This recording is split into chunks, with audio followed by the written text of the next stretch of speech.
whispers in the quiet wait. Have you ever sat in silence and felt the weight of everything pressing in?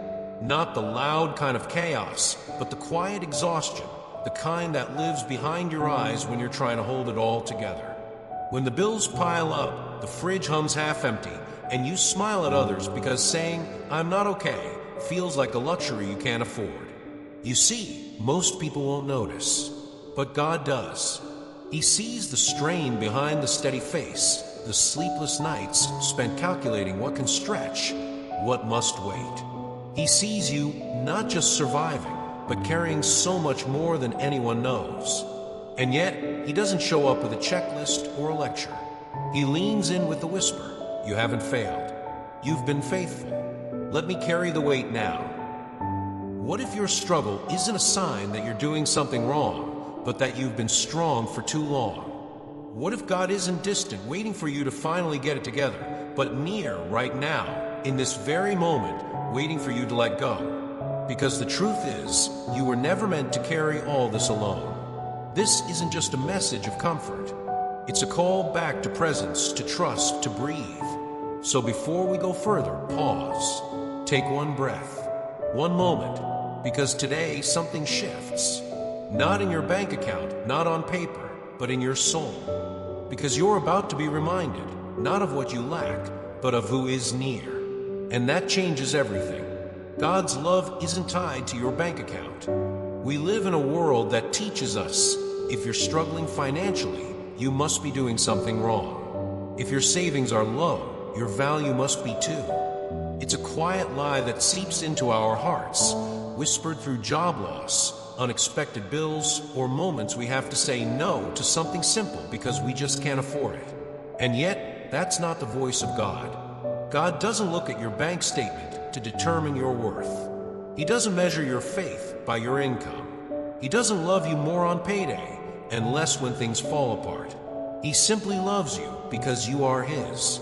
We often confuse material lack with spiritual failure. But your financial struggle is not a sign that you're broken. It may actually be a sign that you're being refined, held, protected. You haven't failed. You are not being punished. You are not invisible to the one who sees it all. In fact, you are being preserved by a God who looks deeper than the numbers, who sees every sleepless night, every tear quietly wipe away, every effort made in faith. And here's the truth. God's love doesn't rise and fall with your income. It doesn't fluctuate with your productivity. It doesn't disappear when things go wrong. You are not what you make. You are who He made. And He didn't create you to prove your value through possessions. He created you to live loved, even in the middle of not enough. So if today feels tight, if you're stretching every dollar and wondering if God still sees you, He does. And He says, you are not failing. You are being formed. He sees the small stuff too. Sometimes we think God only cares about the big things, healing from illness, major life decisions, dramatic moments of desperation. But what if I told you, He's just as present in the ordinary? The gas money you're counting down to the last drop, the school fees that keep creeping up, the meal you're trying to make stretch one more day. God isn't just interested in miracles that make headlines. He's moved by the needs that never make it into words, the quiet sighs, the mental math, the prayers whispered in checkout lines. You might feel silly praying about a grocery bill or a rent deadline, but those aren't petty to Him. They're personal. He knows what it's like to live simply. After all, Jesus walked dusty roads, slept under stars, depended on the kindness of strangers. He knows, and He cares. And His provision doesn't always look like a check in the mail. Sometimes it's a friend showing up unexpectedly, a discount you weren't looking for, strength to keep going when you thought you were done. We often wait for breakthrough in big, dramatic ways, but God's mercy flows through the quiet. In every little kindness, He's training your heart, not just to survive, but to trust, to recognize that He's not just God of the grand, He's the God of every detail, every receipt, every mile, every moment of, I don't know how, but I'm still standing. Faith isn't built in mountaintop miracles. It's built in the daily grind, where you choose to believe that even in the ordinary, God is working. So today, look again. That moment of peace in the middle of chaos, that unexpected ride, that smile from a stranger, that's Him. His presence is the real provision. We think peace comes when the storm ends, when the bills are paid, when everything's finally okay. But what if peace isn't found in the resolution, but in the presence? What if God doesn't wait for the crisis to pass before showing up? What if He's already here, right in the middle of it? Maybe you've prayed for answers and felt like heaven was quiet. Maybe you've wondered if you're just not praying hard enough or being faithful enough. But here's the quiet truth. God isn't looking for perfection before He gets close. He's already near. The God who walked into fiery furnaces and stormy seas. He walks into your stress too, into the unpaid invoices, the medical tests, the what-ifs. He's not watching from a distance, waiting for you to figure it out. He's sitting beside you saying, I'm still here. I haven't moved. Because real peace isn't the absence of problems. It's the assurance of presence. The unshakable knowing that, no matter what breaks around you, you're not breaking alone. His presence won't always fix the situation instantly, but it will always anchor your soul. It will always soften the fear.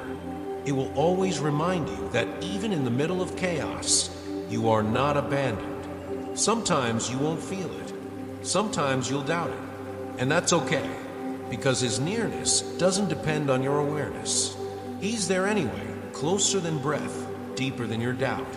So instead of asking God to take you out of the storm, maybe today He's asking you to invite Him into it. Because He doesn't just want to solve your problem. He wants to be with you through it.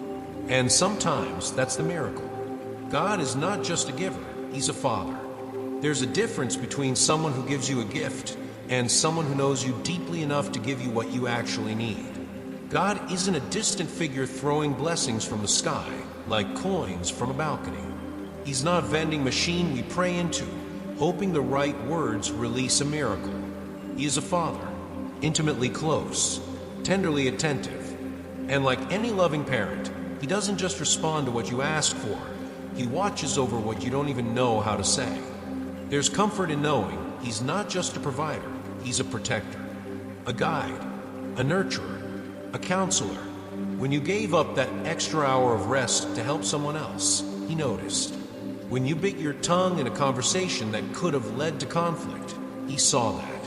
When you gave the last of what you had, not because you could afford to, but because you cared, He remembered. These moments may pass by the world unnoticed, but not by your Father. He's not keeping score to reward you. He's holding those small sacrifices like treasure, because that's how deeply He loves. We often want miracles to prove that God is near.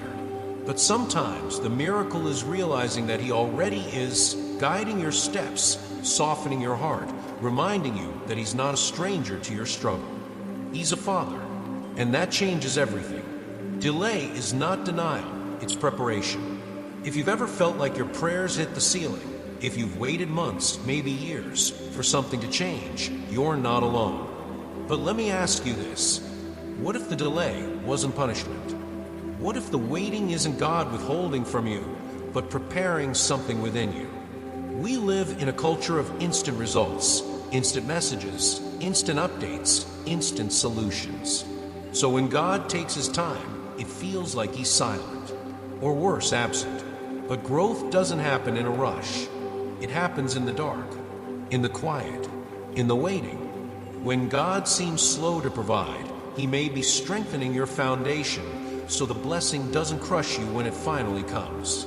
He may be building patience, deepening character, breaking old habits, or shifting your perspective so you can carry what you're asking for with wisdom. Think of it this way.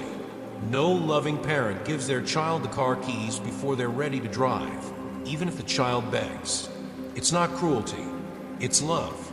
Sometimes God delays because He knows that what you're asking for, if given too soon, could harm more than help. So while you wait, ask Him, what are you building in me? because the delay is not wasted. Every day you keep showing up. Every choice to hope again, trust again, breathe again, it matters. You're not being ignored. You're being prepared. You are not what you own. You are whose you are. We live in a world obsessed with stuff. Homes, brands, titles, numbers. Everything we see seems to say, you are what you own. But God sees things differently. To Him, your worth has nothing to do with your income or your status. He doesn't call you successful because of your salary or important because of your position. He calls you chosen, loved, mine. You are not your job. You are not your debt. You are not your savings account. You are a child of God. The world's version of identity says, perform, produce, impress, and maybe you'll be enough. But God's version says you already are. Your value was set long before you ever got your first paycheck or faced your first financial struggle. It was set when He formed you, and it hasn't changed, not through failure, not through loss, not through lack. Think about that for a second. You're not climbing towards significance. You're resting in it. That kind of truth changes how you walk through the hard seasons. Because when money is tight and fear creeps in, you can remind yourself, your identity isn't shrinking. Your worth isn't fading. You haven't lost who you are.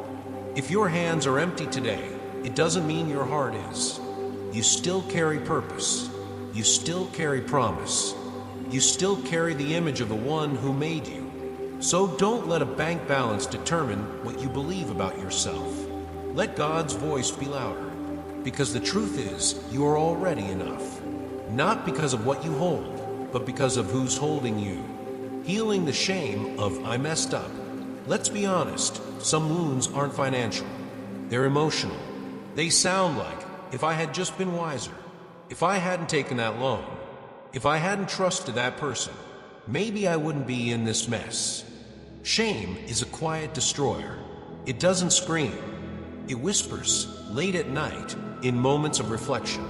And it often doesn't just accuse your choices, it accuses your identity.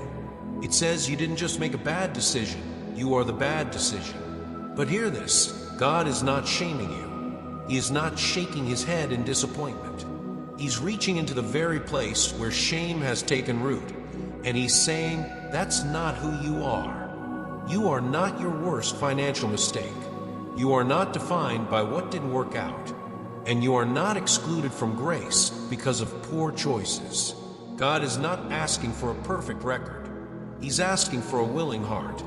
In fact, many of the most powerful testimonies were birthed from brokenness, not from success. Redemption begins exactly where you think it can't.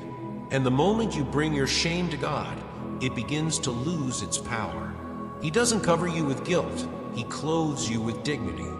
So instead of hiding your past, what if you allowed God to heal it? What if one day your greatest regret becomes someone else's greatest hope because they see how God brought beauty out of your ashes? Friend, you are not a lost cause.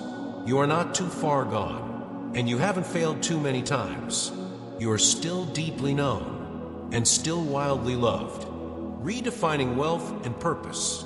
Let's talk about abundance. Real abundance. Because somewhere along the way, we started believing that wealth only lives in our bank accounts, that purpose only exists when we have enough. But what is enough, really? And who gets to define it? Jesus never measured wealth by accumulation. He never praised those who stored the most. He praised those who gave, even when they gave little. Why? Because their hearts weren't owned by what they possessed. True abundance doesn't start with a raise or a house or a breakthrough. It starts with freedom, with peace, with a life that doesn't constantly hinge on what's next. And here's the paradox. When you realize you don't need more to be valuable, you actually become rich in the ways that matter. You become rich in generosity because you're no longer afraid to release what's in your hands. You become rich in gratitude because you've learned to see blessings where others see lack.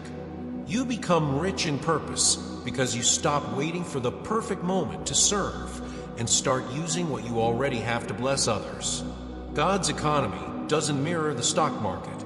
It doesn't operate in fear or hoarding. It breathes through giving, through simplicity, through a heart that says, even now, I will trust.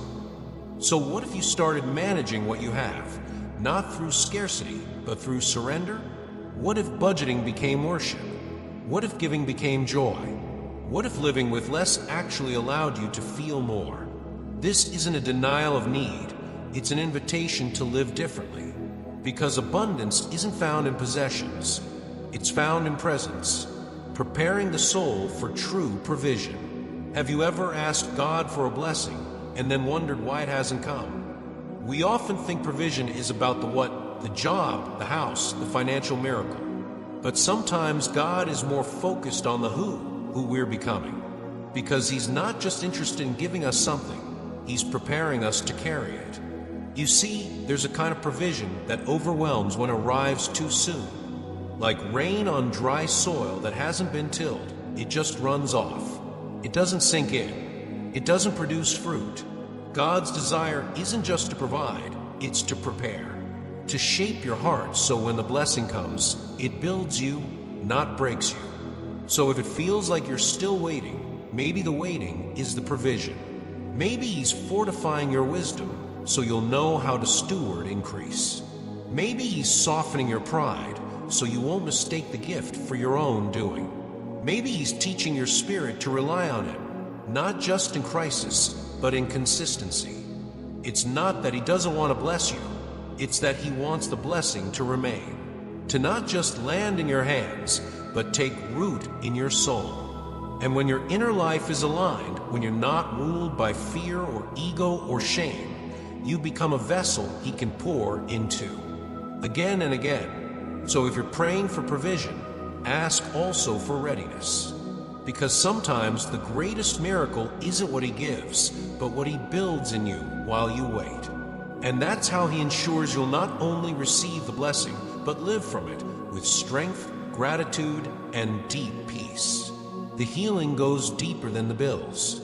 Sometimes the thing we think we need most, the money, the solution, the miracle, isn't actually the deepest wound. It's the exhaustion, the quiet emotional weight. The nights you lie in bed, your body still but your mind racing with worries you can't turn off. The way you smile in public but feel like you're falling apart in private.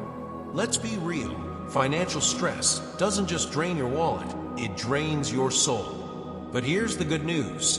God doesn't just want to fix the outside. He wants to heal the inside. He's not just interested in numbers on a spreadsheet. He's after the peace of your inner world. You might feel like you've been walking around with invisible chains, shame, comparison, fear, weariness. Chains that no one sees, but you feel them every day. And yet, when you invite God into that space, something begins to shift. He starts to quiet the inner critic. He silences the shame that says you're less than. He reminds you that you were never meant to live under the pressure to perform, but in the freedom to be loved. That's what His presence does.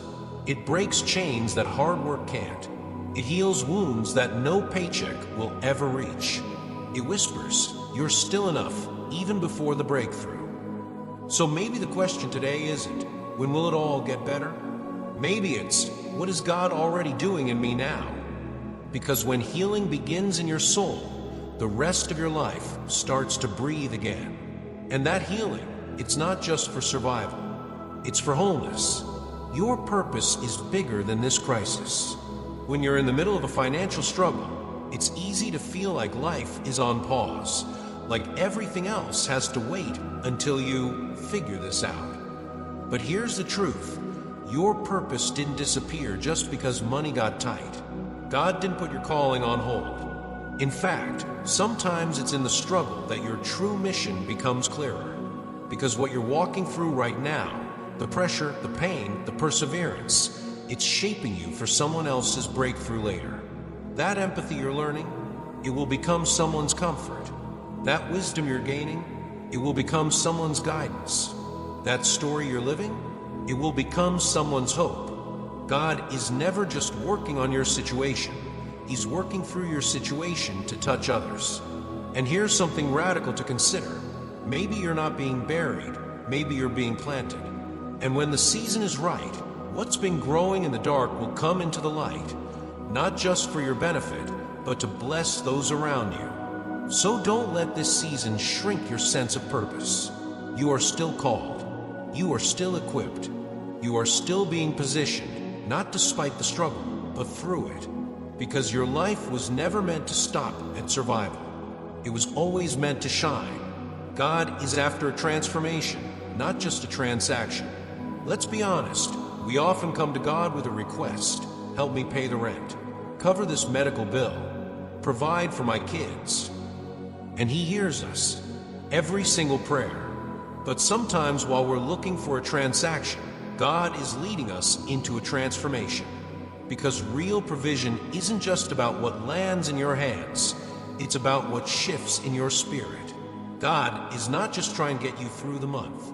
He's trying to take you into a whole new way of living, a deeper trust, a wider peace, a bolder faith. That's why the blessing doesn't always come instantly. He's not just building resources, He's building you. He wants to free you from the fear of never enough, to teach you how to breathe even when the numbers still don't make sense, to show you that peace doesn't wait for the next raise. It starts with knowing who's with you right now. And when you walk through the fire and realize you didn't burn, when you face the storm and discover you're still standing, that's when you begin to see you didn't just survive, you were transformed. So maybe this season isn't just about financial change. Maybe it's about becoming someone new, someone freer, someone braver, someone who trusts not in what they hold, but in who's holding them. And that kind of transformation, that's the real treasure. You were being prepared. You're already enough. Maybe this wasn't the message you expected when you clicked on this video. Maybe you were hoping for a step-by-step solution, a quick breakthrough, a how to get out of this answer. But what if I told you you already carry the answer inside you? Not because you figured it all out, not because the money has shown up, not because your problems suddenly vanished, but because of who you're becoming. You see, you're not just being rescued, you're being refined, strengthened, rooted, made ready for the kind of life that's not just surviving, but thriving with deep purpose and peace. The challenges you've walked through, they haven't made you weaker, they've made you wiser. Every delay, every detour, every moment of holding on when it would have been easier to give up, it all built something in you that can't be taken away. And when the provision comes, and it will, you won't be overwhelmed by it. You'll be equipped for it. You'll recognize it for what it is, a tool, not your identity. A resource, not your reward. A part of your journey, not the point of it. Because you're no longer waiting for peace to come from the outside. You've learned to carry it within. So take this to heart. You are not behind. You are not too late. You are not lacking. You've been prepared for this moment. Your story is still unfolding. But the chapter you're stepping into now, it's one where you walk with greater clarity, deeper gratitude, and unshakable faith. You'll handle blessings with humility. You'll navigate trials with strength. You'll live not just with answers, but with wisdom. And as you go forward, remember, you were never defined by the weight of your struggle, but by the depth of God's love for you through it all. You haven't failed. This isn't the end.